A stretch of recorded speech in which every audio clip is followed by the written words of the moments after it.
buenas, bienvenidos a un podcast sobre Bitcoin. Hoy os traigo una entrevista. Os traigo una entrevista a Marcos Pérez o Inversobrio. En las redes le conoceréis posiblemente por ese handle en Twitter. Y si no conocéis a Marcos, ya es un inversor que ha tocado yo creo que prácticamente todos los palos dentro de los mercados. Empezó hace ya mucho tiempo, hace 20 años, y ahora se dedica simplemente al asesoramiento, a la inversión. O sea que, como podéis imaginar, hablamos de inversión y mercados mucho en este podcast. Y estoy especialmente contento, pues llegamos a varias y buenas conclusiones. Explicó su cartera inexpugnable, por así decirlo, ya que es una cartera que debería comportarse bien en cualquier circunstancia de mercado. Estoy muy contento de haber tocado esa parte, pues creo que es interesante para muchos y creo que además viniendo de un inversor con décadas de experiencia, creo que es algo que podréis valorar. Hablamos de Bitcoin, claro que sí, hablamos de oro. Tenemos tenemos una pequeña pelea, entre comillas, claro que sí, con con la cuestión de Bitcoin. Y me parece que es interesante también que sea así, pues claro, una persona que lleva 20 años o más invirtiendo y viendo mercados puede tener una opinión muy válida sobre Bitcoin y por eso me gusta escuchar las opiniones de estos peces gordos del mercado, por así decirlo. Y hablamos de Bitcoin, claro que sí, hablamos de los comienzos y hablamos de cómo comenzar a invertir. Y finalmente cerramos con cuestión, una cuestión que me ha parecido muy interesante, muy valiente por parte de Marcos y ese paso que dio él, esa transición del socialismo al liberalismo y hablamos de cómo ha sido esa transición y de por qué y de sobre todo cómo ha sentido ese cambio en su vida y en su forma de ver el mundo. Así que, bueno, no quiero haceros más spoilers, de modo que os dejo con Marcos Pérez. Espero que lo disfrutéis.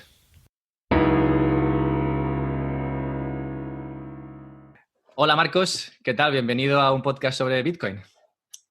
Hola Alberto, muchas gracias por invitarme. Encantado de estar aquí pasando esta calurosa tarde de verano contigo. Y tan calurosa. Esperemos calentarla un poco más con nuestra conversación.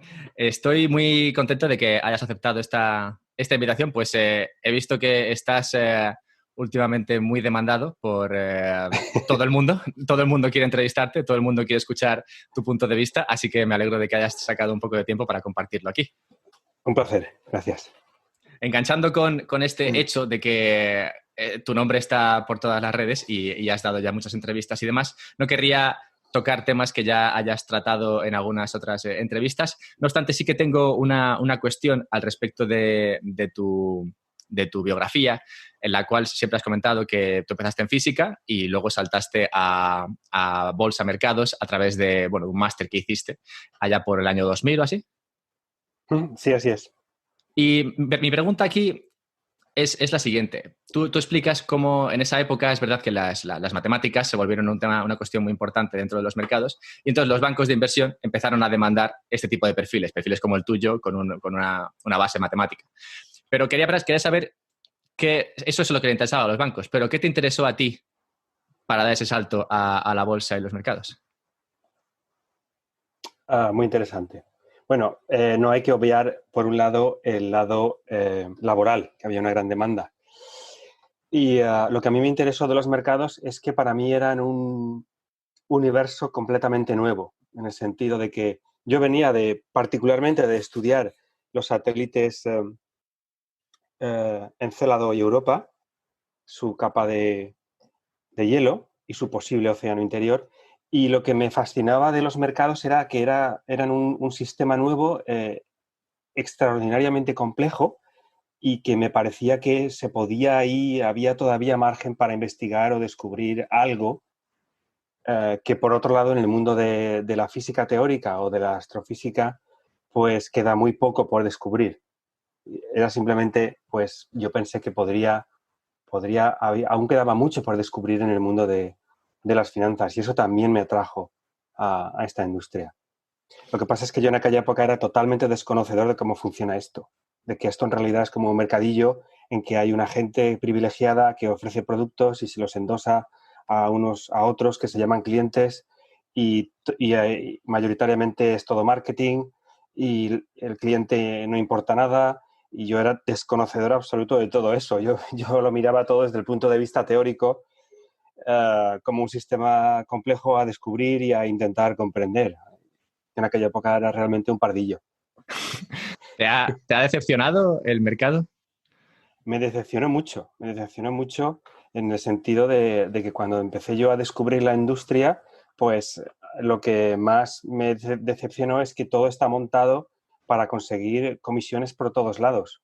No hay absolutamente ningún interés porque el cliente final, el ahorrador, la persona particular que se esfuerza en ahorrar y es previsora de cara al futuro, pues obtenga una rentabilidad razonable con sus ahorros. Eso es, digamos que el último condicionante en una serie, en una lista de condicionantes donde aparece de paso algunas veces el interés del cliente. Y eso la verdad es que me chocó y al principio pues me costaba un poco encajar en esta industria. O quizá yo es que era demasiado bonachón, no lo sé. Ahora sí es verdad que a través de tu cuenta en Twitter y tu blog de inversobrio.com sí que haces esa labor de educar al inversor o a la persona que está interesada en invertir. ¿Fue esta decepción la que te llevó a crear este blog y a tratar de ayudar a la gente? Sí, sí, efectivamente. Cuando sales de la industria, es decir, llega un punto en el que tú puedes, pues digamos que ganarte la vida por ti mismo, pues ya no estás atado a las limitaciones que tiene la industria en cuanto a qué puedes decir y qué no puedes decir. Entonces yo tomé una decisión, pues hace unos tres años y pico que estoy bastante activo en redes, tomé una decisión pues mira, voy a contar mi verdad, voy a contar cómo veo yo esta industria y, y ya sé que no me van a contratar nunca más. Pero bueno, si por el camino salvo a personas y a gente de que le coloquen el último estructurado de turno en el banco o la última preferente, pues la verdad es que yo estoy contento y efectivamente así está siendo, en el sentido de que estoy recibiendo mucho apoyo y mucho agradecimiento por parte de muchas personas a las que, digamos que he ayudado a despertar de esa situación en la que son cautivos, la mayoría de las veces inconscientes, de las redes bancarias y de una industria que quiere que la gente sepa un poquitín de inversión, pero no demasiado, no vaya a ser que se entere que le están tomando el pelo. ¿Cómo llegaste a Inversobrio? ¿Cuál fue? Porque supongo que tuviste, con todo este tiempo que estuviste en los mercados, tuviste acceso a muchos tipos de inversión, muchos tipos de estrategias. ¿Cómo fue que al final la que se quedó, la que te funcionó o la que creíste que era más útil para todo el mundo era esta basada en la sobriedad? Que te dejaré explicar ahora exactamente en qué consiste. Pero sí, ¿cómo llegaste a este estilo y cómo decidiste que este era y no había otro? Pues porque lo que había visto durante la primera década de los años 2000 es muchos tipos de borracheras. Es decir, gente eufórica con algunas estrategias o productos de inversión que luego tenían unas resacas terribles. Cuando digo resacas en el mundo de la inversión, me refiero a gente que perdía mucho dinero e incluso se arruinaba. Y en esta industria, pues hay una gran tendencia a ofrecer rentabilidades rápidas y espectaculares, que es para mí un estilo de droga, de borrachera. Y precisamente lo que yo buscaba al crear mi marca en las redes y mi blog era huir de todas esas borracheras y ofrecer un punto de vista opuesto, es decir, sobrio. Y entonces simplemente pues junté la palabra inversor y sobrio y me salió inversobrio. Y de ahí es de donde viene. Pero es una llamada constante a que la gente evalúe dónde se está metiendo o qué le están ofreciendo, porque nadie da duros a 4 pesetas y uno no se hace rico en los mercados de la noche a la mañana. Entonces tiene que tener mucho cuidado de que espejismos, ofertas, timadores, productos, innumerables ofertas que aparecen en Internet le lleguen a obnubilar, a emborrachar literalmente, y se mantenga sobrio sobre lo que es posible y no es posible conseguir en los mercados, y a partir de ahí pues empiece ya a dirigirse hacia estrategias pues más factibles, prudentes, rentables y sostenibles en el tiempo. Mi primera inversión fue comprar o vender, no recuerdo, futuros de mini IBEX ahí apalancado. O sea que se puede decir que yo fui, yo he sido de esos inversores borrachos, por así decir, que llegan al mercado con la idea de, oye, tengo este poco dinero, quiero hacer mucho dinero, vamos a tratar de convertir poco en mucho y cuanto antes mejor. Y claro, explico esto porque yo sé por qué se busca esto. O sea, creo que la razón por la cual mucho inversor le pasa como a mí, en el comienzo sobre todo, es porque no hay una cantidad de ahorro muy alta normalmente. Y bueno, y tampoco hay cultura financiera y un montón de cosas, ¿vale? Que podrían faltar. Pero partiendo de esa primera base de que no hay demasiado ahorro, o que la gente no tiene demasiado ahorro, claro, la idea de la prudencia, digamos que se aleja mucho o parece muy poco atractiva al inversor, porque el inversor que tiene, pues eso, como podría tener yo igual 300 o 400 euros ahí, dice, hombre, es que si me pongo a ser prudente y a conseguir rentabilidades del 5 o 6%, pues, hombre, voy a tardar mucho en conseguir nada con estos 400 euros, ¿no? Entonces, claro, ¿qué le dirías tú a ese inversor que tiene 400 euros en la mano o 500 euros y dice, joder, es que a base de 5% no voy a llegar a ningún sitio? ¿Y cómo hacer que esa persona entre en razón? Es difícil, pero quiero escuchar a ver cómo lo dices.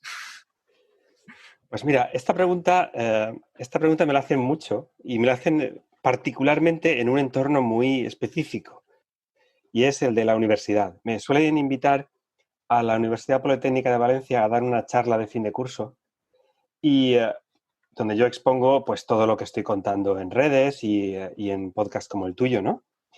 Y al final siempre hay un alumno que, claro, tiene 20 y pocos años, levanta la mano y dice, pero Marcos, ¿qué me estás contando? ¿Que tengo que estar aquí invirtiendo al 5 o 6% 30 años para ganar dinero? Yo quiero algo ya, sobre todo las nuevas generaciones que viven en una cultura de la inmediatez absoluta, del feedback constante. Cuando les estás hablando de décadas, es que ellos ni siquiera se pueden imaginar lo que significa invertir a décadas, ¿no? Entonces, lo que les digo es que, mira, esta es la naturaleza del mercado. Te puede gustar o no te puede gustar, pero tú no puedes pedirle al mercado algo que no te puede dar de manera natural. Es como si tú quieres jugar a fútbol y quieres ser sí o sí Messi. Pues a lo mejor tu capacidad física no es la adecuada, tus habilidades no son las adecuadas, no has empezado en el momento correcto, tus contactos no son los adecuados, pues no juegues a fútbol, juega a tenis o juega al ping-pong, no pasa nada. Entonces, al mercado hay que respetarlo, porque tiene unos límites. Por ejemplo, no es predecible. Si tú te saltas alguno de sus límites, pues tarde o temprano el mercado se cobra tu imprudencia. ¿De acuerdo? Y eso es lo que yo le digo a los chavales que de repente descubren que no se van a hacer millonarios en 6 meses invirtiendo 300 euros. Y es una decepción para muchos, porque no creerías la cantidad de gente, la cantidad de chavales que juegan a apuestas deportivas. Es espectacular. Y los que se pasan al mundo del trading, sobre todo a través de brokers que ofrecen un apalancamiento suicida, es que lo ven como otro tipo de apuestas deportivas. Y la verdad es que actualmente pues está siendo pues una auténtica escabechina. Están aquí masacrando a todos los pobres chavales precisamente porque tienen una perspectiva y un punto de vista sobre lo que es la inversión y de lo que pueden conseguir o no pueden conseguir, que está deliberadamente manipulada por una publicidad que les incita a acercarse a los mercados con una actitud incorrecta, en el sentido de que no respeta la naturaleza de los mercados. Y aquí estoy yo gritando en el desierto, intentando avisar a la gente para que no pierda su poquito dinero. Y lo que sí que diría por el lado positivo es que si los mercados te pueden dar una rentabilidad que yo llamo natural, que es la que tienen los activos financieros tradicionales a largo plazo, tienes que tener en cuenta que el tiempo está de tu lado, el tiempo está de tu parte.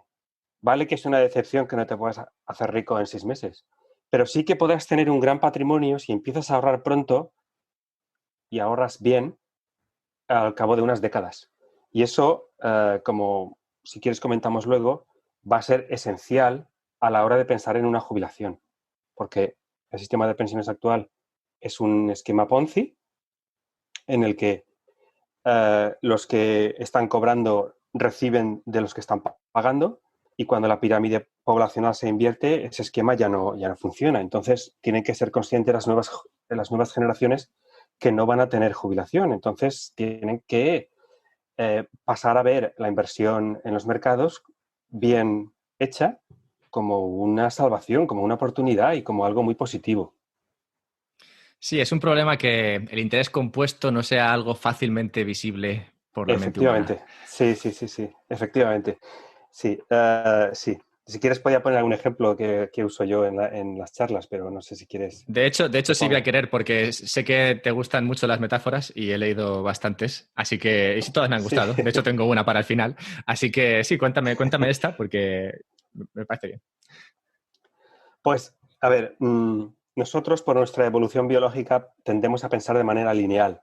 Es decir, que si cada 2 horas hace 2 grados más de calor, pues esperamos que dentro de 2 horas haga 2 grados más y dentro de cuatro más, de manera aditiva.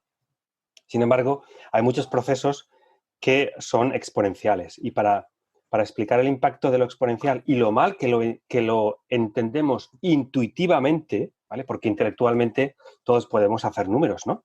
Y si hacemos bien las ecuaciones, pues nos darán resultados correctos. Pero intuitivamente no lo entendemos. Y para mostrar cómo de mal entendemos el crecimiento exponencial, yo pongo el ejemplo de un estanque donde hay flores de nenúfar, ¿de acuerdo? Que el estanque, esas flores doblan su número cada día y al cabo de un mes han llenado totalmente el estanque. La pregunta que yo les hago a los alumnos es, ¿qué día del mes, aunque sea aproximadamente, el estanque está lleno a la mitad? Entonces, la gran mayoría responden que alrededor del 15 del mes 15, ¿no? Pero no es así. El día que el estanque está lleno a la mitad es el penúltimo día del mes, porque si cada día dobla su cantidad, al día siguiente es cuando se llena. Entonces, esto muestra lo poco intuitivo que es el crecimiento exponencial. Desgraciadamente lo estamos viviendo ahora con la pandemia del coronavirus, y es que el crecimiento del número de casos es exponencial.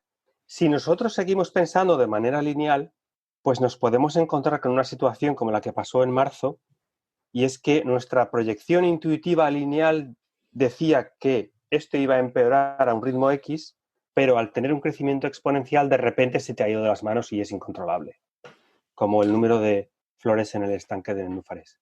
Entonces, esta dificultad para hacer intuitivo el crecimiento exponencial es también lo que impide a mucha gente que no empiece a ahorrar, porque no ven intuitivamente que vayan a llegar a un gran patrimonio en el largo plazo. Porque mentalmente dicen, ay, pues si yo ahorro 200 euros al mes, son 2.400 al año, en unos años X, pues no voy a tener casi nada. Porque siguen pensando de manera lineal.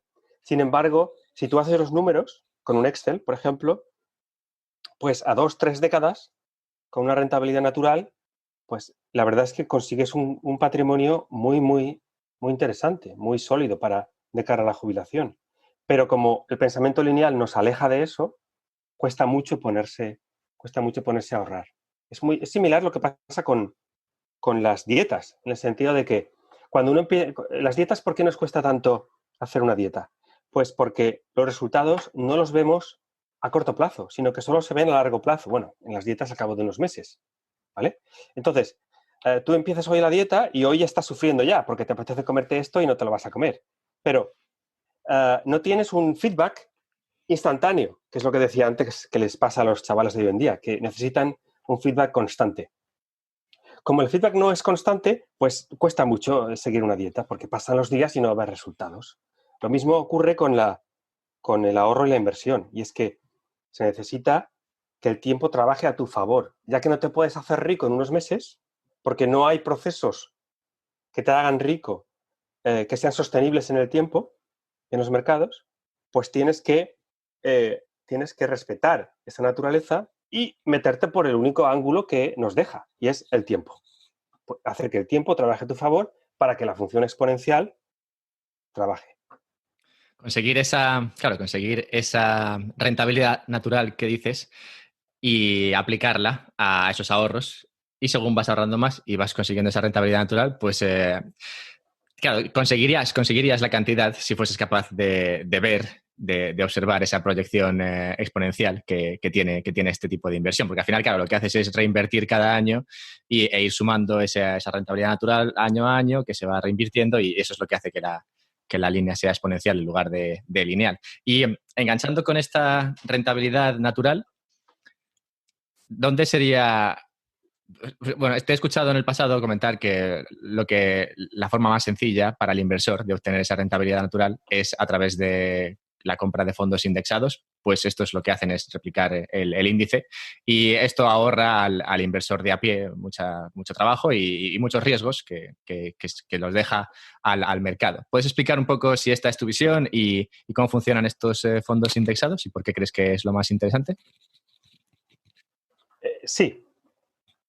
A ver, para el que no lo sepa todavía, los fondos indexados superan a los fondos de gestión activa al cabo de 10, 15 años en un 95% de los casos. Es decir, que si tú inviertes en un índice, en vez de elegir uno de los miles y miles de fondos de gestión activa que hay, pues solamente un 5% te va a superar, o habrás ganado al 95% de todos los fondos. Esto es un hecho, ¿vale? Pero a mí me gusta ir más allá de los hechos. Y me gusta recordar que si los índices funcionan, no solamente es porque tienen menos comisiones, sino porque su estrategia de inversión es coherente con la naturaleza de los mercados. Y es que los índices, se dice también que son inversión pasiva. A mí no me gusta llamarlo inversión pasiva porque no son para nada pasivos, en el sentido de que los índices están constantemente reciclando en su interior, expulsando las empresas que van mal, manteniendo las que van bien e incorporando las nuevas estrellas emergentes. Las mantienen tanto tiempo como esta empresa está siendo rentable. Y una vez ya no son rentables, son expulsadas sin ninguna piedad. ¿De acuerdo? Esto encaja muy bien con un mundo, el de la economía y el de las empresas, que no es predecible, que no podemos saber qué empresa la va a hacer mejor, no podemos saber qué país lo va a hacer mejor, no podemos saber qué va a pasar en el futuro, y luego si quieres comentamos por qué. Pero cuando tú tienes esta estrategia de inversión en la que expulsas las empresas perdedoras y incorporas primero y mantienes a las ganadoras, lo que haces a lo largo de las décadas y de los ciclos económicos es que inevitablemente vas a estar invertido en las empresas que mejor lo hagan en cada ciclo. En el ciclo actual es obvio que las empresas ganadoras son las FANG, pero en ciclos anteriores podían haber sido las petroleras o los bancos o los transportes. ¿De acuerdo? Eso te da igual si inviertes en índices, porque lo que van a hacer es meter las empresas que están ganando dinero, da igual el sector, da igual el país, mantenerlas y ofrecerte esa rentabilidad como inversor. De esa manera consigues capitalizar el crecimiento de la economía mundial a un coste bajísimo y que encima va a superar la rentabilidad de la gran mayoría de fondos de gestión activa que están constantemente intentando adivinar qué sector, qué empresa va a ser la que mejor funcione el año que viene. Supongo que Gracias, ¿no? Está bastante claro. Y gracias a todas estas bondades que tienen los fondos indexados, se ha visto un crecimiento brutal en los últimos años de personas invirtiendo en ese tipo de fondos indexados, lo cual, hombre, entiendo por qué viene, pero a mí también me preocupa en el sentido de que se podría crear esto podría suponer un riesgo para los mercados en algún momento. Entiendo que los fondos indexados, tal y como funcionan, es que la gente mete dinero ahí y según entra dinero en los fondos, estos fondos van e invierten ese dinero en las empresas en la cantidad que sea, ¿no? Según el peso que tengan en el índice. Claro, si luego hay una recesión de cualquier tipo o hay alguna situación que lleve a la gente a querer retirar ese dinero para sacarlo de esos fondos indexados, se produce lo contrario, y es que los fondos tienen que vender esas acciones para devolver ese dinero a los que lo han metido. Entonces, puede ser que es un riesgo que se produzca esa salida de capital y que esa salida provoque una caída mayor, lo cual provoque una caída mayor. ¿Sabes a dónde voy? Sí, sí, creo que te entiendo. A ver, yo creo que no. Voy a intentar explicar por qué, ¿vale?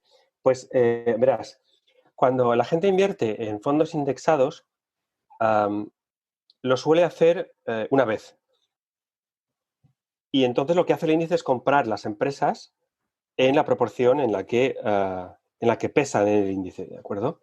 Entonces, em, la gran mayoría de subidas y bajadas en los mercados provienen de los gestores activos que están vendiendo y comprando esas empresas en particular, no de los inversores que han comprado el índice, porque generalmente los inversores que compran el índice son inversores pasivos, en el sentido de que una vez han comprado ya no se mueven.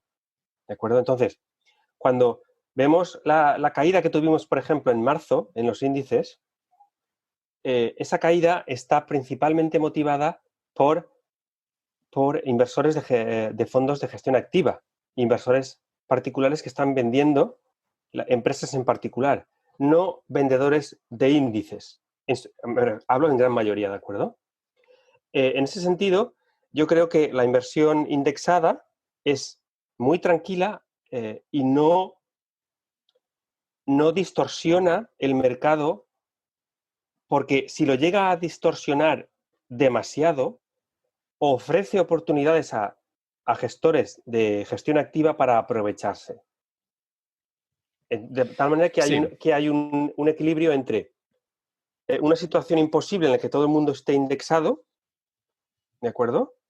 Y una situación en la que apenas haya indexación, como había, por ejemplo, hace 2, 3 décadas, y todo era gestión activa.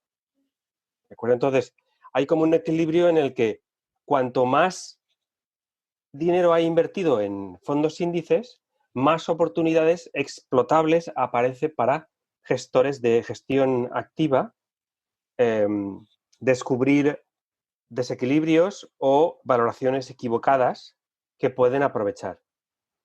Y son aprovechables porque la gran masa de dinero invertido en esos índices está quieto, no hace nada.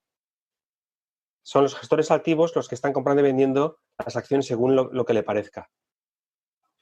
sí, entiendo que la gente que invierte a través de fondos indexados no está tan activa en el mercado. Si hay una caída como por ejemplo la que se produjo en marzo, que fue una caída en 2 semanas se produjo todo, difícilmente muchas de estas personas sacarían el dinero de ahí, simplemente lo dejarían y esperarían a que pasase el temporal y bueno, les ha ido bien.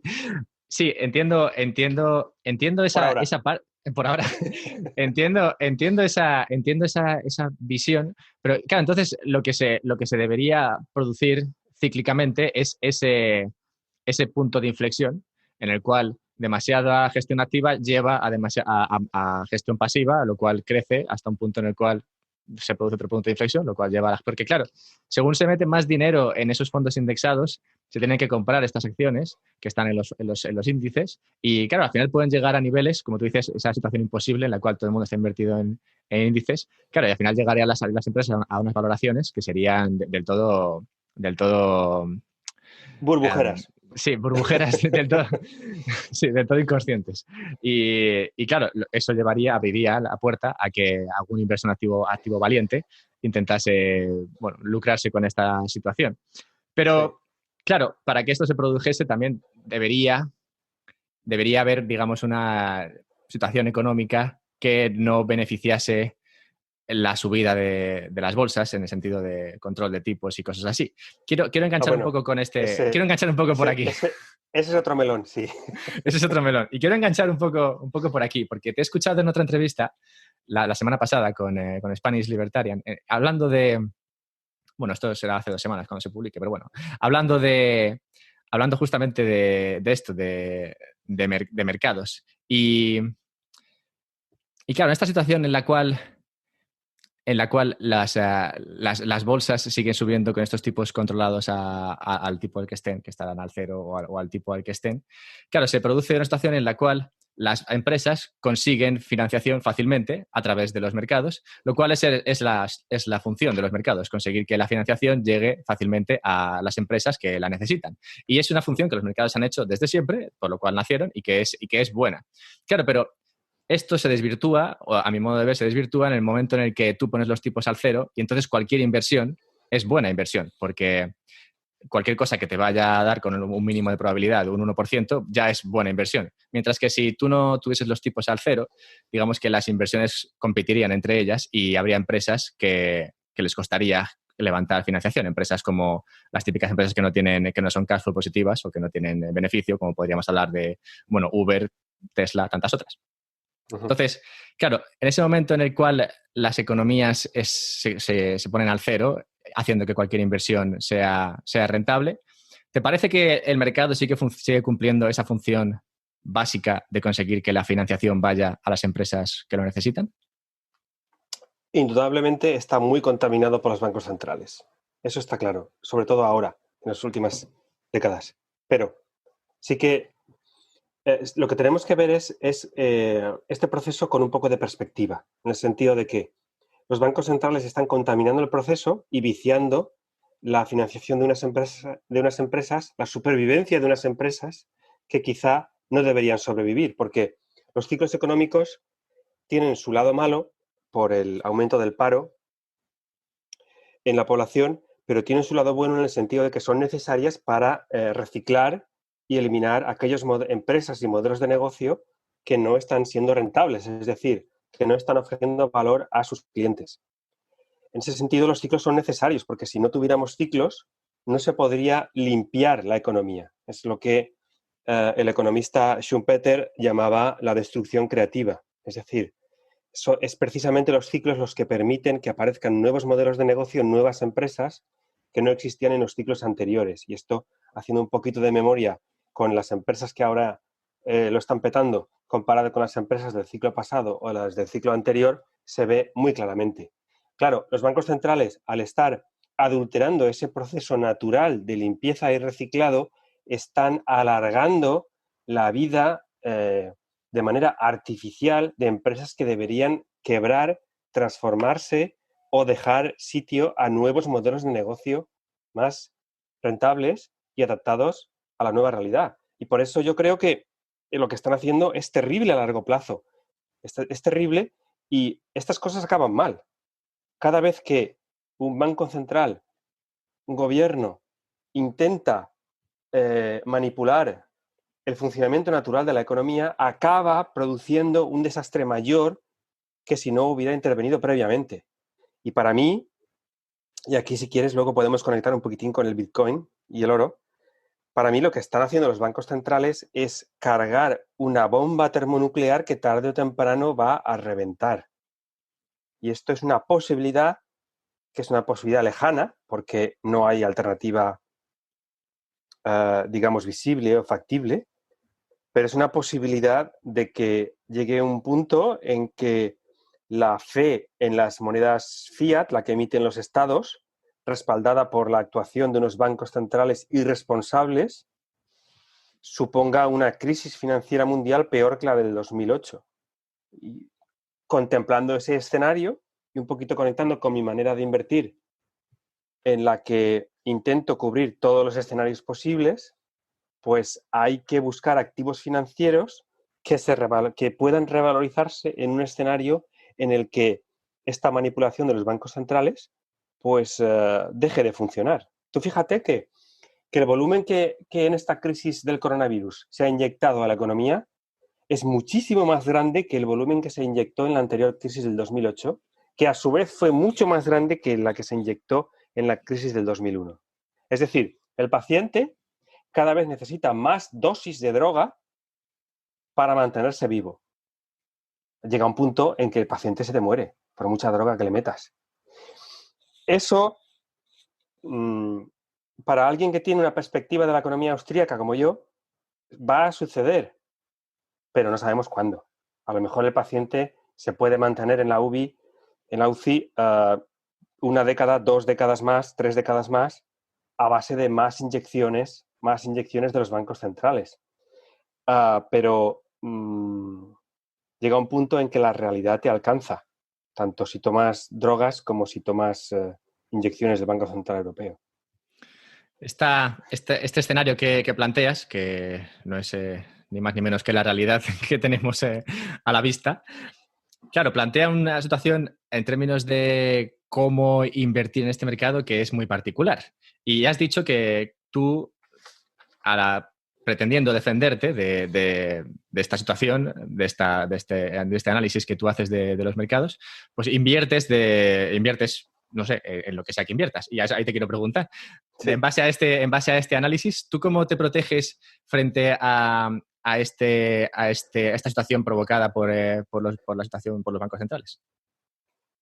Bueno, aquí es donde llega el inversor sobrio. En el sentido de que eh, eh, yo lo que intento es estimar todos los escenarios posibles que pueden suceder y construir una cartera de inversión que sea capaz de sobrevivir o incluso ser rentable para cualquier escenario futuro. ¿De acuerdo? Y esto se consigue de una manera muy simple, y es que la economía en el futuro pues solamente va a poder estar en 4 estados, que son o crecimiento, recesión, inflación o deflación.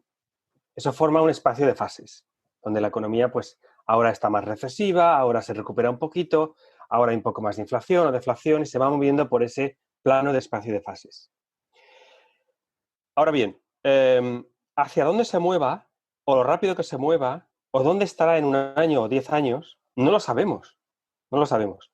Pero lo que sí que podemos saber es qué activos se van a revalorizar en cada una de esos estados de la economía. Y eso nos da una gran potencia de inversión. Porque si tenemos activos que capitalizan cualquier estado de la economía, entonces tendremos una cartera de inversión en la que, si esos activos son rentables a largo plazo todos, pues vamos a tener una cartera de inversión que sea rentable, da igual el futuro. Entonces, si yo parto de la base de que una de las propiedades del mercado es su impredictibilidad, tengo que invertir de esta manera necesariamente, porque es que yo no sé qué va a pasar ni el mes que viene, ni el año que viene, ni dentro de 10 años. Lo que tengo que hacer es construir una cartera que pueda capitalizar cualquiera de esos estados y cuyos activos o ingredientes sean en sí mismos rentables a largo plazo, con unos haciéndolo mejor unas épocas y otros haciéndolo peor otras épocas. Esta idea es una idea que tiene miles de años de historia. Ray Dalio, ahora el famoso Dalio, es el que más la ha popularizado, pero ya en los años 80, Harry Brown la propuso y la recuperó de un texto del Talmud en el que ya nos avisa de que el futuro no se puede predecir y por lo tanto hay que invertir en tantos activos como sean necesarios para cubrir ese futuro impredecible. E incluso el rey Salomón, ya en la Biblia, hablaba de que ¿qué haces con tu patrimonio? Pues mira, como no sabes lo que va a pasar, lo vas a repartir entre 7, 8 hijos y que cada uno haga lo que crea conveniente. O sea, Diversificar. sí, una diversificación, pero muy fuerte, porque hoy en día se diversifica con trampa. La industria lo que hace al construir sus carteras de inversión es que tienen un comité de expertos que se reúnen y ellos estiman que el año que viene el sector, el activo que más probabilidades tiene de ser más rentable es X. Entonces, en su cartera, según la volatilidad y esa rentabilidad esperada, pues van a hacer unas ponderaciones y van a utilizar modelos matemáticos para que les salga todo muy chulo y justificar así unas comisiones altísimas que luego se ha demostrado que es todo un proceso inútil. Pero es un proceso inútil no porque falte talento, porque te puedo decir que hay gente trabajando que es muchísimo más inteligente que yo, con computadores superpotentes, con modelos de deep learning, con data mining, con modelos econométricos súper avanzados, pero todo este esfuerzo y medios es inútil si no se puede predecir el futuro. Y la naturaleza de los mercados, precisamente por ser un byproduct de la actividad humana, de la acción humana, es necesariamente impredecible. Vale, entonces voy a hacer una recapitulación aquí. Tenemos que estamos ahora mismo en un punto en el cual sí, sería recesivo, podría ser depresivo, la economía me refiero. El tema de la inflación o deflación está un poquito más en el aire. Claramente no hay inflación. Lo que pasa es que, bueno, medir la inflación es un poco difícil, pero bueno, se podría decir que no hay inflación, más que nada porque sería imposible en esta situación. Pero esa no es la pregunta que a ti más te interesa, pues claro, tú partes de la base de que independientemente de dónde estemos hoy, en 10 años o en 5 años no sabemos dónde vamos a estar. Esa es un poco la teoría. Así es, así es. Y entonces con esa base, ¿cómo se crea una cartera? O sea, tendrías activos que funcionasen en situaciones de depresión, en situaciones de Sí, inflación, en situaciones de sí, deflación. sí. O sea, que serían activos de muy diferente tipo, entiendo. Claro, existen activos que se revalorizan en cada una de esas fases. Por ejemplo, en las fases de crecimiento, pues tienes a las empresas. Las empresas en épocas de crecimiento tienen mayores beneficios y eso, al final, con el proceso que hemos explicado anteriormente de la indexación, lo capturas a través de los índices. Es decir, en épocas de crecimiento, la inversión en índices te da rentabilidad. En épocas recesivas, la renta fija sirve de activo refugio y tiende a revalorizarse, como ha ocurrido, por ejemplo, en esta crisis con los bonos, sobre todo los americanos. ¿De acuerdo? En épocas de deflación, los bonos de muy larga duración, al bajar los tipos de interés, su precio sube, más cuanto más de más larga duración sea. Entonces, si tú incorporas en tu cartera eh, estos activos, pues ya vas a poder capitalizar crecimiento, recesión y deflación. Y si además incorporas un poco de inversión inmobiliaria que captura muy bien cuando aparece la inflación, porque enseguida se transmite a los precios del alquiler, y activos que te protejan no solamente de la inflación, sino de una posible hiperinflación por pérdida de fe en las monedas fiat, que comentábamos hace un momento, de cómo los bancos centrales están estropeando el sistema monetario, como puede ser para mí el oro.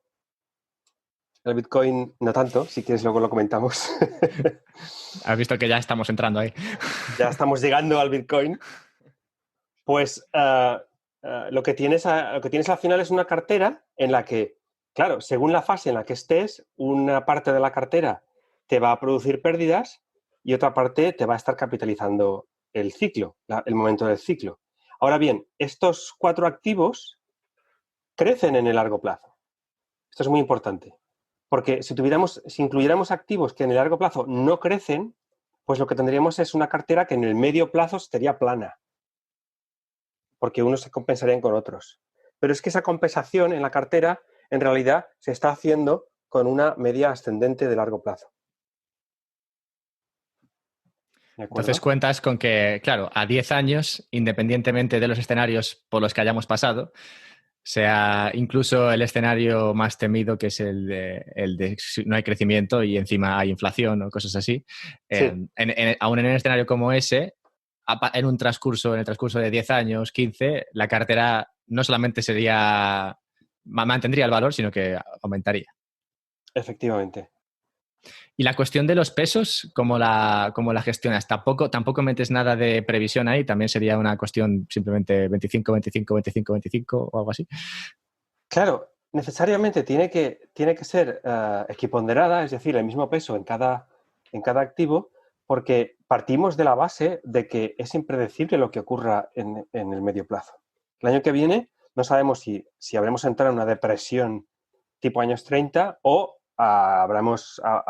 se habrá descubierto una vacuna y estaremos otra vez creciendo. Como no sabemos lo que va a ocurrir, no puedo justificar poner más dinero en un activo que en otro. No puedo poner más dinero en bonos que en bolsa porque yo no sé lo que va a ocurrir. Entonces, como no sabes lo que va a ocurrir, necesariamente tienes que poner la misma cantidad en cada uno de los activos.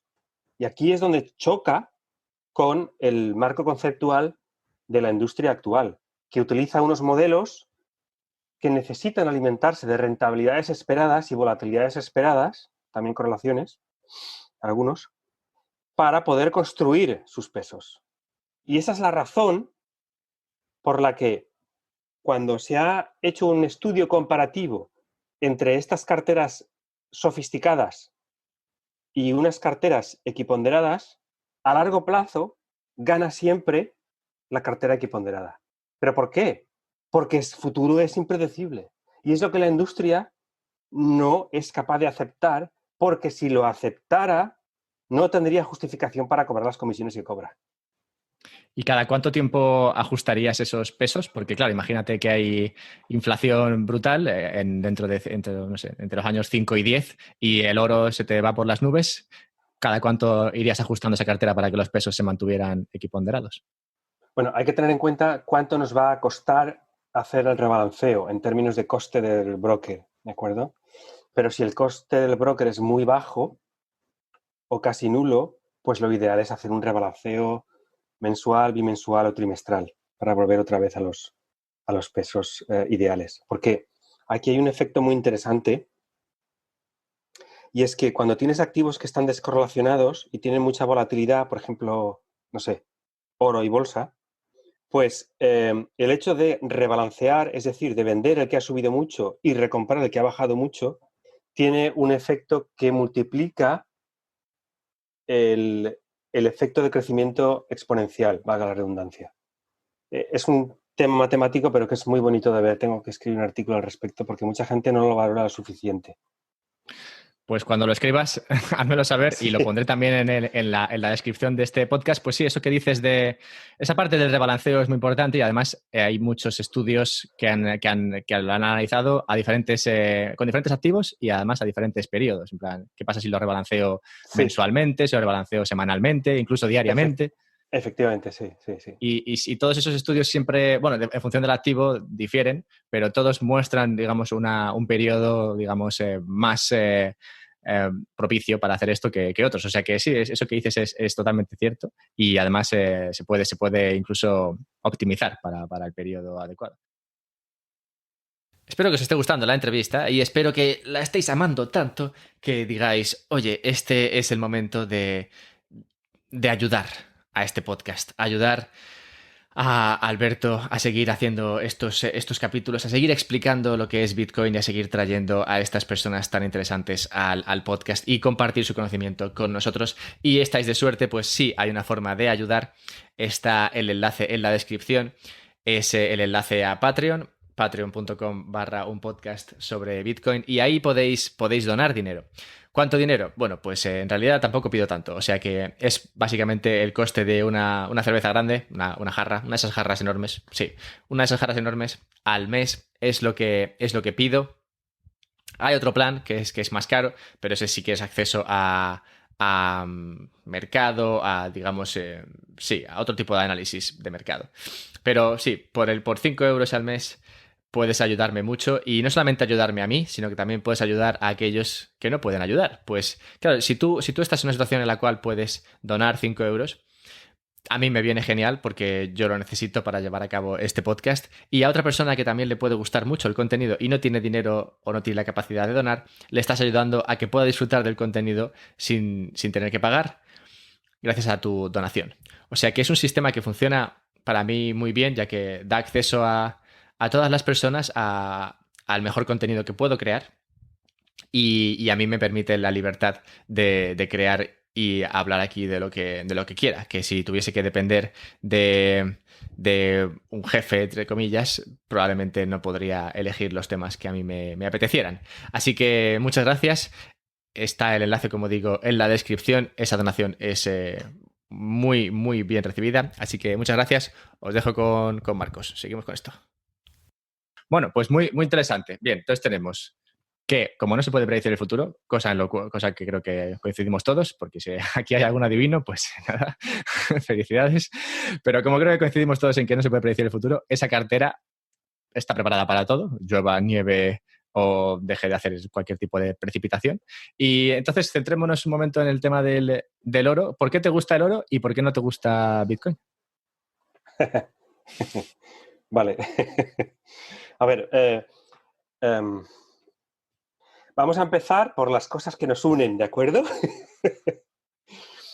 Generalmente, los defensores del Bitcoin y los defensores del oro solemos estar de acuerdo en que una de las razones más importantes para invertir en estos dos activos es la posible falta de o caída de fe en las monedas fiat por la intervención masiva de los bancos centrales, un posible escenario de inflación o incluso de hiperinflación, ¿vale? Y también porque lo consideramos una reserva de valor. Es decir, es un activo en el que hoy podemos reservar el valor que hemos generado y poder recuperarlo en el futuro, si no de manera íntegra, pues prácticamente íntegra, porque es necesario que podamos proyectar a futuro que nuestro valor se va a preservar. Entonces, mucha gente que invierte en Bitcoin y en oro comparten estos tres puntos. Ahora bien, también hay mucha gente, y esto no es particular del Bitcoin ni del oro, sino de cualquier activo, que invierten en aquello que sube porque está subiendo. O porque esperan hacerse ricos. Sí, number go up, que dicen dentro del mundo de cripto. Si el número sube, pues ya es una buena inversión. Exactamente. Entonces, yo sí conozco a muchos defensores del Bitcoin que simplemente esperan que se convierta en la moneda mundial dentro de una década o dos y que un Bitcoin valga 1 millón o 10 millones de dólares y entonces ellos hacen cuentas con sus 2 Bitcoins y ya son millonarios en su cabeza, ¿no? Entonces,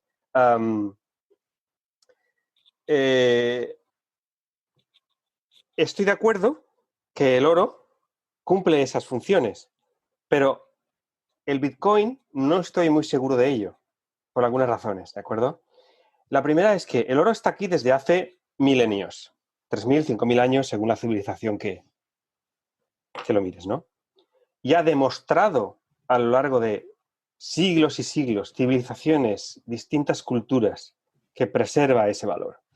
Y es una cobertura contra la inflación, cobertura contra el desmadre de los bancos centrales. Siempre que un banco central o un gobierno ha adulterado su moneda, se ha desligado del oro, ha acabado fatal. Desde el Imperio Romano hasta las monedas europeas de la Edad Media, siempre ha sucedido lo mismo. Y el oro siempre ha estado ahí. Ahora, el Bitcoin es una cosa nueva, apenas tiene una década. Entonces, para mí, desde el punto de vista de un inversor prudente y sobrio, entre comillas, me le falta mucho por demostrar. Le falta mucho por demostrar. Además de que tiene algunas pegas que a mí no me gustan mucho. Por ejemplo, como reserva de valor o medio de pago, a mí me parece que es demasiado volátil, ¿vale? Piensa, por ejemplo, en un autónomo que hace una factura un mes, ¿vale? Pues una moneda que te puede subir, bajar en un mes 20, 30%, pues la verdad es que no te permite hacer muchos cálculos contables. Y peor aún, si tienes una gran empresa con muchos procesos a muchos plazos temporales, es que no hay manera de cuadrar los números con esa volatilidad, ¿vale? Luego, tampoco me gusta del Bitcoin el hecho de que no es la única criptomoneda. Hay muchas criptomonedas, tú lo sabrás mejor que yo, pero no sé, la última vez que lo miré había como 5.000 o así, una barbaridad. ¿Y quién te dice que el Bitcoin va a ser la moneda definitiva, ¿no? Es un poquito como lo que pasó con los que ya peináis canas como yo, pues conoceréis una cosa que se llamaba MySpace, que existía antes de Facebook. MySpace pues fue el primero, tenía todo el dinero de Bill Gates detrás y no funcionó. Al final ganó Facebook. Lo mismo con los buscadores. Al principio estaba Altavista, Yahoo y al final el que ganó fue Google. con las criptomonedas podría suceder lo mismo. A lo mejor Bitcoin no es la ganadora, no lo sé. Por eso sigo diciendo que Bitcoin puede ser muy nuevo. Otro tema que tampoco me gusta de las criptomonedas es que están muy concentradas en pocas manos. Alrededor del 5% tiene no sé, el 90% de toda la capitalización de las criptomonedas. Y eso me hace sospechar, me hace ser prudente con el Bitcoin y me aleja del Bitcoin, ¿de acuerdo? Por eso yo en mi cartera no incluyo Bitcoin, incluyo el oro, que me cubre de un escenario inflacionario, de un escenario hiperinflacionario, me cubre de un escenario muy poco probable en el que las monedas fiat la gente pierda la fe en las monedas fiat y de paso también cubre pues sucesos inesperados, black swans como el coronavirus, complementando muy bien el resto de activos para cualquier fase del ciclo económico. Muchas gracias. Estaba preocupado porque según ibas hablando de las pegas que le encuentras a Bitcoin, estaba coincidiendo con todas y digo, al final no vamos a poder discutir de nada, pero sí que hay una en la que puedo discutir y hay una explicación que te puedo dar a todas las demás, que además es una que, digamos, vale para todas. Pues has hablado de la volatilidad, has hablado de la falta de track record, ¿no? La falta de historia, que no tiene miles de años como el oro, sino que tiene 10, que es una diferencia sustancial. Y también has hablado de que la mayoría de las monedas están en pocas manos, un 5%, 6%, no sé exactamente cuál es el porcentaje en Bitcoin concretamente, pero seguro que es bajo. Esas tres comprendo que van un poco de la mano. Pues, claro, si tú tienes un activo que se está monetizando a marchas forzadas, pues claro, Bitcoin ha subido, no sé, 3.600% desde el principio. Claro, en ese proceso de monetización que aún está muy incipiente, pues como has dicho, solo lleva 10 años, claro, es normal que haya volatilidades increíbles, es normal que la mayoría del capital esté en pocas manos bueno, y la parte de la historia pues está implícita. Así que sí, esas dos características del Bitcoin que claramente lo hacen arriesgado, mucho más arriesgado que el oro, están ahí.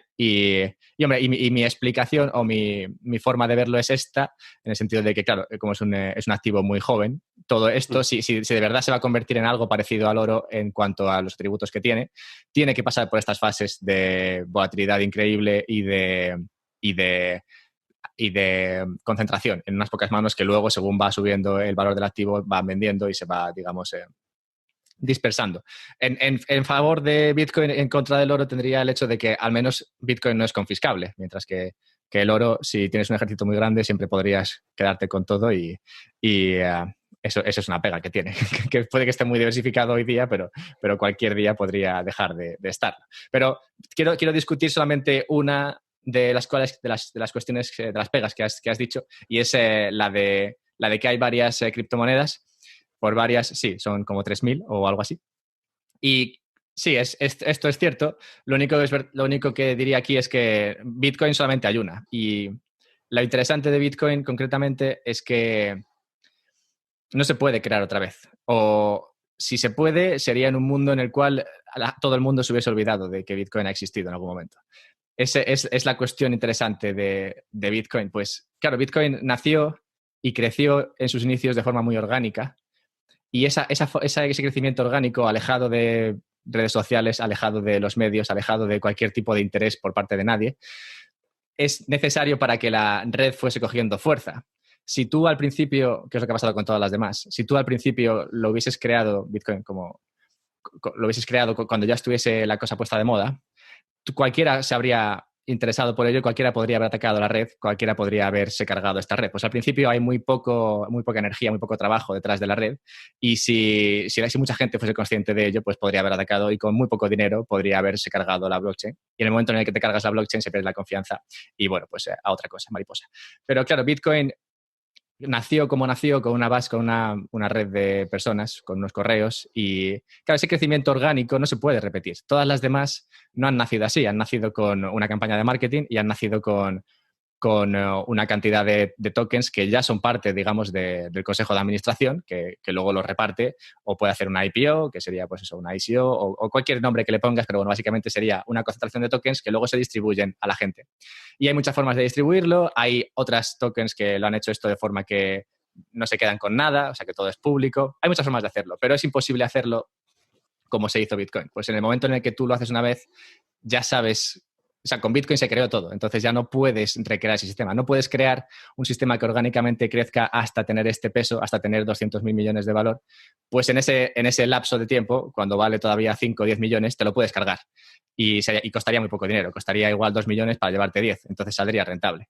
Pero claro, eso con Bitcoin no pasó porque fue creciendo orgánicamente y esa energía que es la necesaria para que la red sea segura fue creciendo al mismo tiempo que crecía el interés. Y eso es lo que la separa de todas las demás. Por eso la energía y el trabajo que hay detrás de Bitcoin, trabajo entendido por, energía o dinero detrás de la seguridad de Bitcoin, es diferente y a muchos niveles que la que hay detrás de las demás. Aparte de que, bueno, Bitcoin no tiene un consejo de administración, no puedes llamar a nadie y llamarle a declarar, no hay un jefe, cosa que también le separa de las otras. Pero sí, esa es la cuestión más básica que para mí diferencia Bitcoin de las demás. Estoy de acuerdo, pero ¿no crees que podría surgir una moneda que intrínsecamente fuera mejor que Bitcoin? Sí, podría ser mejor en muchas cosas. De hecho, han hecho miles y millones de intentos. Igual que cuando sacaron HTTP, el protocolo para Internet, Sí. se crearon muchos otros protocolos que eran mucho más completos. De hecho, al principio se decía que HTTP jamás podría albergar vídeo, no iba a funcionar porque era muy básico y no se podría. Hay muchas cosas que a Bitcoin le faltan, claro que sí. Hay muchas cosas que no se pueden hacer. Pero no parece que sea necesario, al menos para lo que Bitcoin tiene que hacer, que es simplemente Sí. ser un ledger, que es bueno, pues una base de datos donde se administra quién ha mandado qué Bitcoins a quién. Y para eso lo hace muy bien. Entonces tú podrías sacar algo que fuese mejor y bueno, hay 2001 intentos para hacerlo Sí. mejor que Bitcoin.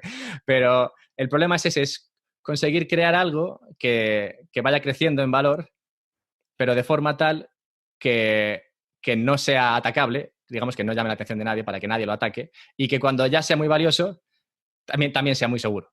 Entonces ya no sea posible atacarlo para llevarse, digamos, el premio, pues la seguridad es muy alta. Eso es imposible hacer otra vez. Pues en el momento en el que algo empieza a crecer mucho, lo puedes atacar y te lo puedes cargar. Pero en el caso de Bitcoin, ahora mismo hacer ese tipo de ataque ya es demasiado caro. Hay muchas formas de atacar Bitcoin, claro que sí, pero todas valen miles de millones y no salen muy a cuenta, la verdad. Sí. Pero ¿no crees que, por ejemplo, am, vamos a simplificar, para poder tener un argumento manejable, vamos a simplificar hasta una caricatura lo que es Bitcoin, ¿vale? Ese conjunto, ese ente abstracto es un ente abstracto, ¿de acuerdo? Son los 21 millones de Bitcoins, son un ente abstracto, son como números primos, ¿de acuerdo? Una colección de números primos. ¿No crees que el hecho de haber sido los primeros y no tener un respaldo real, como por ejemplo tiene el oro físico, lo hace vulnerable a que pueda surgir otra nueva colección de números primos que es más segura, más eficiente, más rápida y lo desplace? Es que esto va por un lado que quiero comentar. Y es que se dice que el Bitcoin, como el oro, es una moneda, es deflacionario en el sentido de que pues hay un límite, pues hay X toneladas de oro físico y hay 21 millones de bitcoins, ¿vale? ¿Okay? Pero es que lo que no se tiene en cuenta cuando se dice eso es que esta tarde podemos nosotros crear una nueva criptomoneda con unas propiedades que elijamos. Entonces, las criptomonedas en su conjunto sí que son deflacionarias porque puedes inventar tantas como quieras. En cambio, si tienes algo que está relacionado con un material físico que no puedes adulterar, para desgracia, para tristeza de los bancos centrales, como es el oro, Y los pues, alquimistas. y los alquimistas, exactamente, los alquimistas, pues te da un anclaje a la realidad que no tiene cualquier creación abstracta de moneda abstracta, como puede ser Bitcoin u otra, que pueda tener o no mejores propiedades que esa colección de números primos, ¿no? El hecho de que le falte respaldo en la realidad, para mí las pone en un lugar que filosóficamente es muy similar al de las monedas fiat. Los euros y los dólares están basados en la fe que tiene la gente en el dinero y en la violencia de los estados para que la uses. Pero es una creación abstracta, ¿no? Existe en la realidad no hay euros. En la realidad Sí, no hay bitcoins, no. Entonces, cuando tú ligas algo a un material con unas propiedades muy particulares, tiene como un respaldo que le falta a las criptomonedas. sí, y la respuesta al final a esto es tan simple como esa caricatura que hemos intentado hacer aquí. Claro, al final se reduce todo a una cuestión de confianza. Tú podrías, digamos, obviando todo lo que he explicado antes de cómo crece y todo eso, podrías crear algo que fuese igual que Bitcoin. Entonces, ¿por qué eso que es igual que Bitcoin, o mejor que Bitcoin, por qué eso no vale más que Bitcoin? Y al final es simplemente confianza. Es lo mismo que te hace pensar que el oro tiene un valor o que el euro tiene un valor. Al final, el problema es que claro, ¿cómo creas ese algo que va a tener más confianza que Bitcoin? Pues eso significaría que la gente tendría que perder confianza por un lado en Bitcoin y dárselo a esa nueva blockchain. Entonces, claro, ¿cómo se produce esa cuestión? ¿Cómo se produce ese salto de, oye, ahora voy a confiar más en esto que en aquello? Es ese salto lo que impide que no haya un competidor a Bitcoin. Porque, ¿por qué vas a cambiarte de Bitcoin? ¿Por qué vas a cambiarte del oro a la plata? ¿Por qué vas a cambiarte de Bitcoin si no hay si ya confías en Bitcoin? ¿Por qué vas a dejar de confiar en algo que funciona? Pero, ¿y si confías porque los demás confías?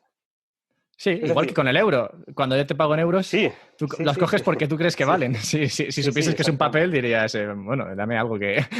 Efectivamente, efectivamente. Por eso a mí me gusta más el oro, porque tiene ese respaldo físico que, al que, independientemente de las culturas y creencias, han acabado en el oro, porque el oro tiene unas propiedades que lo hacen ideal como moneda.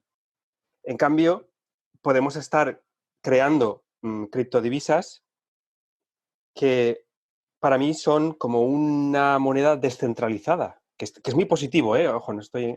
A ver, quiero aclarar que yo no estoy en contra del Bitcoin, ¿de acuerdo? Quiero decir que todavía me falta mucho por demostrar, simplemente. Sí, ¿Ok? y es lo que tú dices al final. Claro, no, yo veo por lo que dices que no es que estés en contra del concepto, no estás en contra de la idea. De hecho, has comentado que las monedas fiat, como dependen de un banco central, que al final tiene los jefes que tenga y las Efectivamente. influencias políticas que tenga, pues te podría interesar que algo como Bitcoin o el oro fuese el patrón detrás de las monedas. O sea que yo entiendo lo que dices y al final yo creo que se reduce a una cuestión de confianza. Sí. En algún momento puede ser que confíes en esto o puede ser que no lo hagas. Y para que ocurra, claro, tienen que digamos, desaparecer muchos riesgos. Y quiero enganchar aquí con una metáfora que usas en tu blog. Oh, no, perdón, no fue en tu blog. O igual también ha sido en tu blog, pero creo que lo comentaste en una entrevista y era que hablabas de la volatilidad. Y hablabas de la volatilidad refiriéndote a ¿qué es lo que causa dicha volatilidad? Pues puede haber muy poca volatilidad, pero lo que lo causa sea algo muy peligroso. Y pones el ejemplo de un pelícano encima de un cocodrilo que va tranquilamente navegando por un río. Sí, Hay poca volatilidad, pues el cocodrilo no se mueve mucho, pero es un cocodrilo. Y en el momento en el que se mueva, se come el pelícano. Y aunque no había mucha volatilidad que te fuese a avisar, el proceso que creaba dicha volatilidad era en sí mismo muy, muy arriesgado.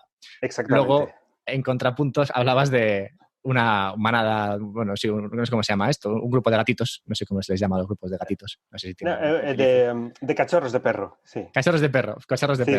perro. Pues tienes ahí una manada de cachorros de perro que, bueno, son muy ricos, se mueven mucho y claramente presentan mucha volatilidad porque hay mucho movimiento allí, pero hay Sí, poco riesgo, pues lo que lo causa son esa manada sí. de perritos. Con Bitcoin me dio esto que pensar, porque muchas de las razones que se usan a veces para hablar de Bitcoin y por qué Bitcoin está donde está, y porque si es como el oro, ¿por qué no vale lo que vale el oro? ¿No? ¿Por qué no son 11 trillones y por qué son solamente 200.000 millones? Claro, con Bitcoin estás con un alien. No sabes lo que es. O sea, es un alien y se mueve porque tiene mucha volatilidad, pero es un alien y no sabes si es ahora mismo estamos en un punto en el que no sabemos si es el alien del octavo pasajero o es el de Lilo y Stitch. Entonces no sabemos, Sí. no sabemos si es, sabemos que se mueve, pero no sabemos si es algo que vaya a comernos o que va a ser algo que es muy rico y es acariciable. O sea que sí, es una cuestión interesante la de Bitcoin.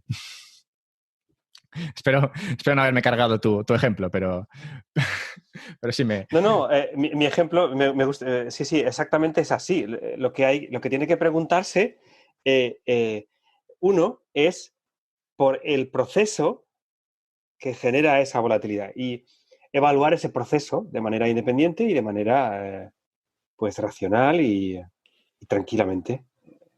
Efectivamente, la volatilidad, pues, nos puede engañar, nos puede engañar.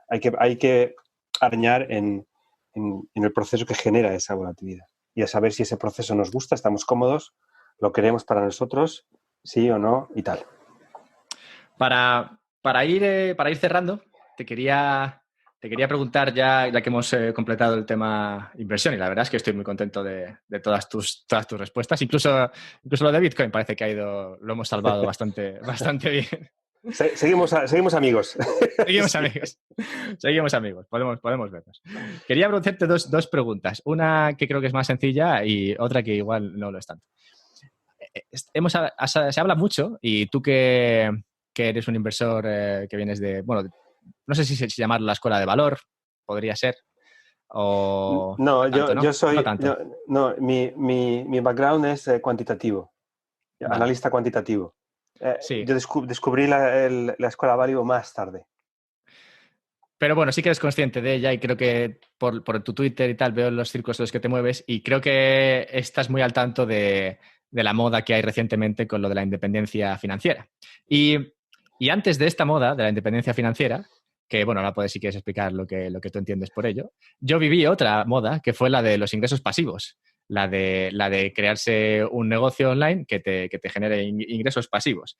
Y me pregunto y te quiero preguntar a ti, concretamente, porque yo ya tengo mi respuesta, claro, si hay algo detrás, si la sociedad está creando algún incentivo y no lo está haciendo bien, si hay algo detrás de estas tendencias. Pues hace 10 años, como digo, vivimos 10 años o 8 años de ingresos pasivos, que eran, digamos, el santo grial, y ahora estamos hablando de independencia financiera, que es algo similar, solo que en lugar de obtener los réditos, los ingresos de un negocio online, se consiguen a través de la bolsa o de los mercados. Entonces, ¿cómo lo ves tú esto? Porque a mí me parece que hay un hilo conductor. Pues uno podría ser conspiranoico y creer que algunas manos interesadas se están tirando de los hilos para dirigir a la gente, se centre en un tema. Yo creo que es más espontáneo que otra cosa. Yo he vivido muchas modas. Ahora estamos con la moda de la independencia financiera, que casi más que una moda es una excusa para darse de hostias, porque la gente es que eh, la utiliza igual que los partidos políticos para meterse unos con otros. No entiendo esa actitud. Antes estaba la moda de los ingresos pasivos, antes la moda de la inversión inmobiliaria, antes las empresas de Internet, bueno, es decir, han habido muchas modas y simplemente yo creo que lo que ocurre es que a la gente pues se focaliza en unos temas, se habla cada vez más de esos temas, se produce un efecto bola de nieve y al final pues se pasa unos años hablando de ese tema en concreto que lo monopoliza todo. Cuando uno ha pasado ya muchos temas así, muchos modas, pues de nuevo se acuerda de lo que es ser un inversor sobrio. Es decir, estas modas, pues sí, te pueden emborrachar una temporada, pero tienes que ser sobrio en el sentido de que no dejar que te nublen la mente, que puedas ver el horizonte, que puedas ver lo que estás haciendo ahora y tomar una decisión fuera de las modas. Si la moda te aporta algo, pues coge lo que te aporte, pero no hay que ser un talibán de este tema. Antes de la independencia financiera estaba muy de moda el tema de la inversión value.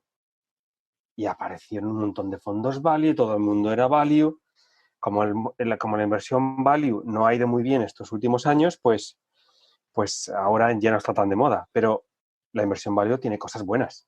De la misma manera que la independencia financiera como concepto también tiene cosas buenas. Lo que pasa es que no podemos dejar que nos que nos convierta en unos talibanes de una idea única. Mi opinión. Sí, no, y es buena, me gusta. Yo estaba pensando también que podría ser estas rentabilidades que se han vivido en la bolsa, porque claro, hemos vivido 10 años alcistas, las que podrían haber empujado a gente a pensar que a través de la bolsa se puede uno hacer rico fácilmente y conseguir esa independencia financiera. Lo cual, bueno, suele acabar mal en el sentido de que, claro, cuando ya, digamos, cuando le llega al de la calle, es justo cuando se va a dar la vuelta. No sé, Sí, suele ser así, efectivamente. Te lo es puedo lo decir que, que llevo ya 20 años en la industria, es más o menos así. es lo que decían de esta. ¿Cuál era la historia de Rockefeller y el chofer o Y su el limpiabotas, ascensorista? y su limpiabotas. Yo la escuché con el ascensorista, pero sí. O sea, Sí, hay varias versiones. Sí, efectivamente. sí. Sí, quería comentar. Sí, efectivamente. A ver, de nuevo, un poquito de didáctica. La bolsa que lleva una década subiendo sin parar es la bolsa americana. Alguien que haya intentado conseguir la independencia financiera invirtiendo en el IBEX, la verdad es que le ha salido muy mal. Entonces, la inversión indexada sí, pero la inversión indexada necesariamente tiene que ser mundial, porque no sabemos ni los países, ni las regiones, ni los sectores, ni las empresas que van a capitalizar el crecimiento en los próximos años. Y para que estén incluidas en nuestra cartera de inversión, tiene que hacerse a través de un índice mundial que, de manera ciega, las va a incluir, vengan de donde vengan y por la razón que sea. Razones que no conocemos previamente y lugares que no podemos prever, pero que si invertimos a través de índices mundiales vamos a capitalizar. Y efectivamente, uno proyecta linealmente lo que acaba de pasar, no esperemos rentabilidades de 10% como hemos visto en la bolsa americana en la pasada década. ¿De acuerdo? Hay que ser más prudente, diversificar más, porque al diversificar estamos bajando un poquito esa rentabilidad natural, un poquito, pero estamos asegurando y siendo más prudentes de que podamos conseguir una rentabilidad razonable para nuestra inversión a largo plazo, que es la más segura. Cuanto mayor sea el plazo y mayor indexada sea la inversión, más seguros van a ser los resultados. Cuanto más a corto plazo, cuanto más direccionada nuestra inversión, más arriesgada va a ser. Funciona totalmente de manera contraintuitiva. Sí, hablas aquí de reducir, bueno, conseguir rentabilidad reduciendo riesgo, lo cual al Sí, final estás consiguiendo más rentabilidad por menos riesgo. Que, bueno, como has explicado antes dentro de tu forma de entender la inversión y tu forma de entender las carteras, claro, no has explicado que esa inversión debía ser cuanto más global posible, pero sí tiene sentido que sea así. Pues claro, no quieres centrarte en un país, pues al final no te serviría de nada. Justo ese país va mal sí, y sí. la pata de la bolsa te iría mal. Sí, sí, miras la cantidad de gente que me contacta y con Santanderes, BBVAs y Telefónicas en cartera, que yo la verdad es que no sé qué les cuentan en sus sucursales bancarias para que compren eso. Es que es algo que no acabo de entender. Pero bueno. Sí que ocurre. A mí no me contactan tanto, pero sí conozco gente, conozco a alguien que trabaja en Telefónica y siempre están colándole acciones. Pero bueno, me parece interesante esta aversión al riesgo, sobre todo porque en el último podcast que diste, decidiste abrazar un poco el riesgo y hablaste de ese salto filosófico, moral que diste al abrazar una filosofía más liberal, entendiendo por esto, bueno, no entendiendo, fue una filosofía liberal, pero más que la filosofía liberal, lo que interesa aquí es lo que dejaste de abrazar, que era una filosofía más socialista, más, podemos entre comillas llamar progresista. Entonces, Sí, claro, hablo de riesgo porque, claro, en el momento en el que ya se dice que hablar de religión y política no es bueno, pero hay que, de vez en cuando creo que es interesante hablar de ello, pues si no se habla de estas cosas, al final se convierten en tabúes sí, que al final lo complican incluso más. O sea, que fue muy valiente efectivamente. lo que hiciste y es verdad que la gente a veces se puede poner muy talibán, como has comentado antes, con estas cosas, pero claro, a base de hablar de ello es como se consigue quitarle hierro al asunto, porque tú con Sí, ese salto o con ese cambio de visión no quiere decir que ahora seas una mala persona o hayas decidido odiar a la humanidad o quieras que mueran. Pero sí, Según muchos, sí. sí, claro, y ahí voy. Y es que, claro, es el no hablar de esto lo que, en mi opinión, ha hecho que se creen estos dos bandos enfrentados entre lo que es bueno, entre lo que es moral, que es lo socialista progresista, y lo que es inmoral o malo, que es todo lo demás. Sí. Y claro, como sé que tú has dado ese salto, sé que vienes del socialismo progresismo, y has cambiado de forma de vida, no de forma de vida, has cambiado simplemente de forma de verlo, porque tú sigues siendo igual, no te has convertido, como digo, en nada extraño, simplemente has pensado que hay una mejor forma de que la sociedad viva bien, que es Efectivamente. diferente de la que Creo, ofrece el socialismo, sí. creo que una manera de organizar la sociedad funciona mejor que otra. Sí, Porque yo sigo queriendo lo mismo que he querido siempre, y es mejores condiciones de vida para más personas. sí, que es lo que cualquier persona normal suele querer. Exactamente, exactamente. Es curioso que muchas veces sí, se entienda que la gente es maligna cuando por naturaleza Sí, la mayor. sí, yo te recomiendo que entrevistes, si no lo has hecho ya, a Juan Ramón Rayo, que él tuvo un giro en cuanto a Bitcoin. Al principio era anti-Bitcoin y ahora es pro-Bitcoin. Sí. Así que le puedes preguntar sobre ese giro. Y Juan Ramón Rayo se burlan de él con muchos memes, reduciéndolo a decir que Juan Ramón Rayo quiere que la gente se muera. ¿No? Sí, sí.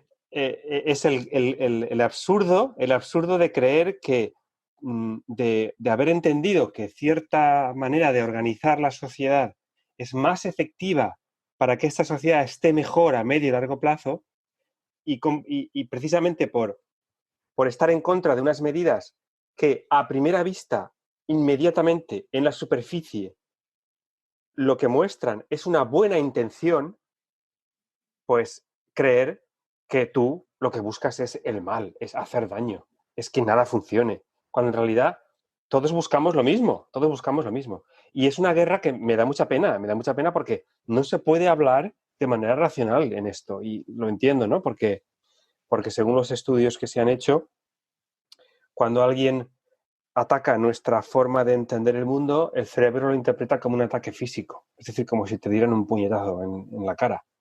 Y reaccionas emocionalmente como si fuera un ataque físico.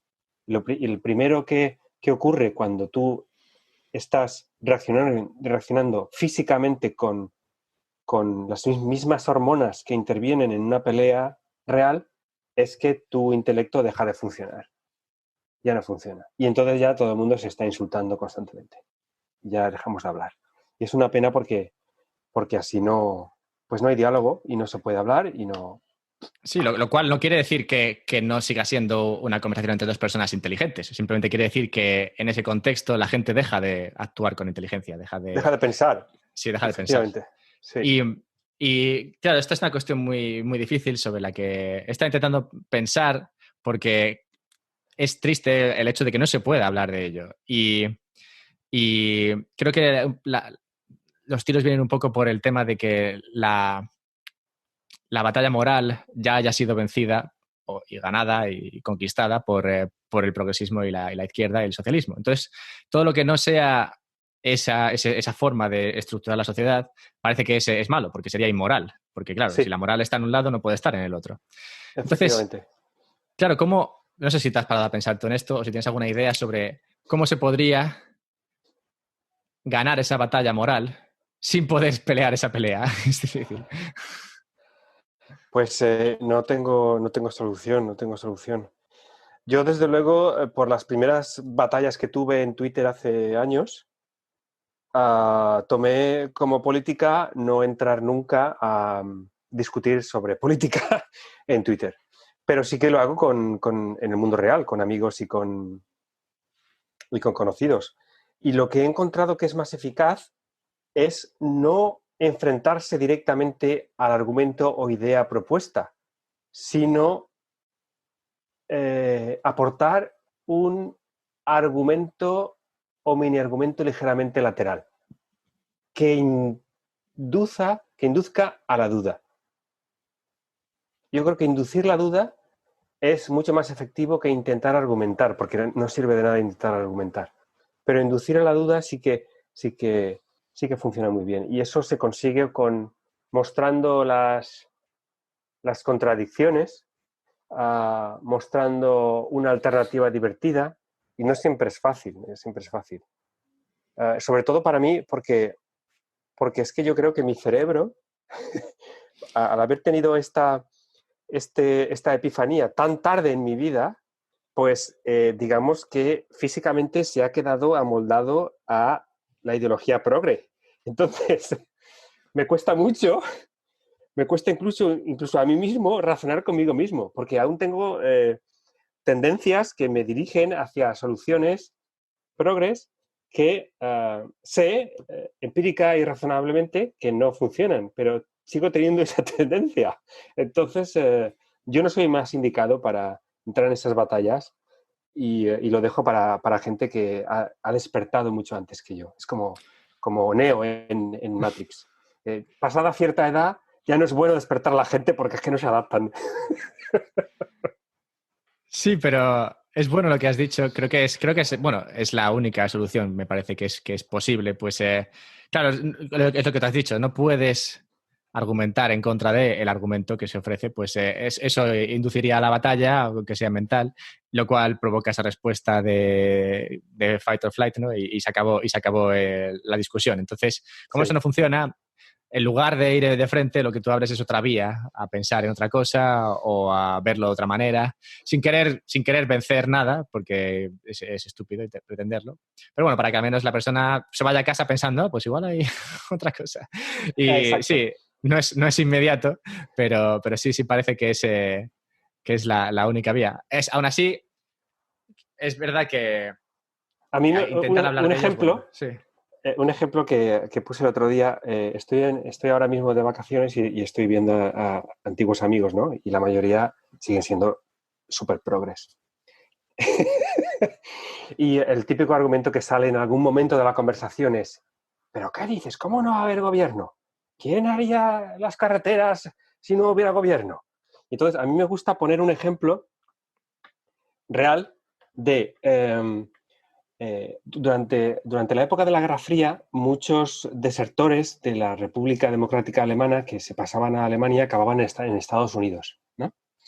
Entonces, uno de ellos, que por cierto hay una película sobre él que interpretó Robin Williams, que es un saxofonista, desertó, en este caso de la URSS, creo, o de la República Democrática Alemana, no lo recuerdo, es lo mismo.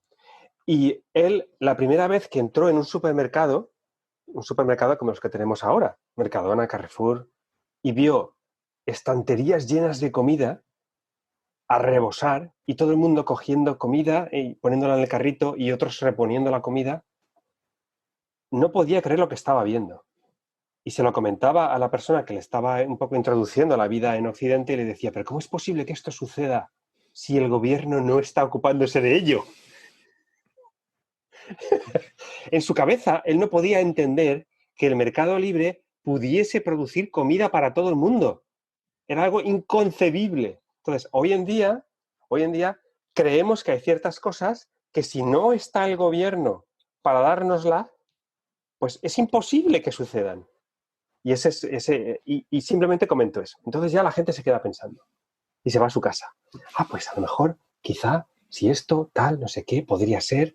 O sea, es más importante abrir una pequeña puertecita que atacar directamente los argumentos de otra persona.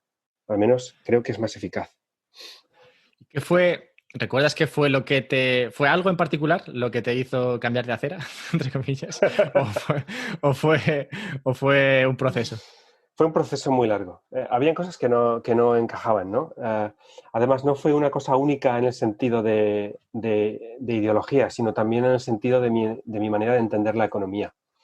En el paso de la física a las finanzas, a mí me educaron en el keynesianismo, que es una especie de termodinámica, en el que si tú apretas aquí, pues sube aquí. Si bajas los tipos de interés, sube esto. Si apretas los impuestos aquí, pasa esto otro. O sea, una manera de ver la economía muy determinista que no funciona, no es real.